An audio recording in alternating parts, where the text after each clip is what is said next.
का ताई, कोण्या ब्राह्मणानं ठेवलेलं नाव नाही. हा संदर्भ नीट ऐका पुन्हा.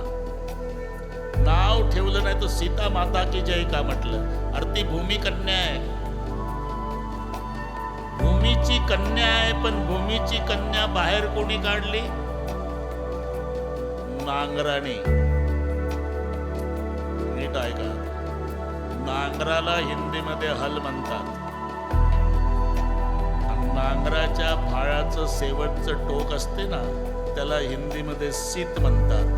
हल के अग्रभाग को सीत कहते हैं. और सीत के द्वारा भूमि से बाहर निकली करके सीता, और जनक जी ने बेटी माने करके जानकी. हे 3 संबंध लक्षात ठेवा.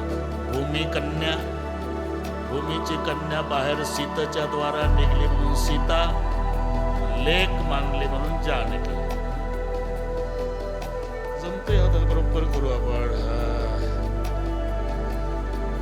आता जवळ काही असंही म्हणतील, रामाचा जन्म व्हायचाच आहे, सीतेचा झाला.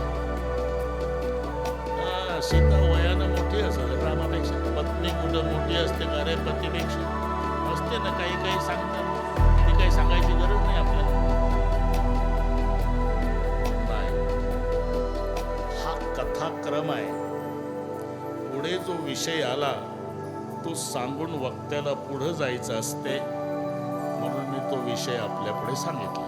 नाहीतर सीता आणि राम 6 वर्षाचा फरक आहे. रामचंद्र प्रभू लग्नामध्ये 15 वर्षाचे आहे, सीता माय 9ची आहे. वर्ष 15 के भय भगवाना, और 9 बरस के जग सिए जाना. पुढचा ऐका, हिशोब करीत राहा. लग्न झालं, वनवासात गेला का राम? 12 वर्ष विलास युद्ध. लग्न झाल्यावर 12 वर्षे अयोध्येत होता. आणि वनवासात निघाला तेव्हा राम 27चा आहे, सीता 21ची आहे. सारखं 6चं तिथीपत्र वाचा तुम्ही. वनवास संपला, वापस आला राम,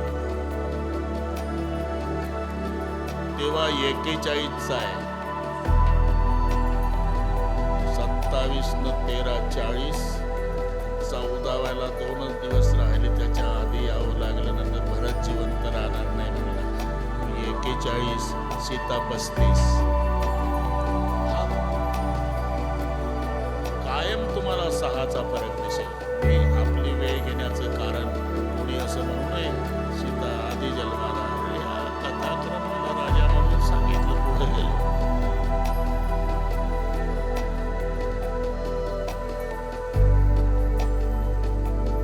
भगवान शंकरजी म्हणाले, पार्वती,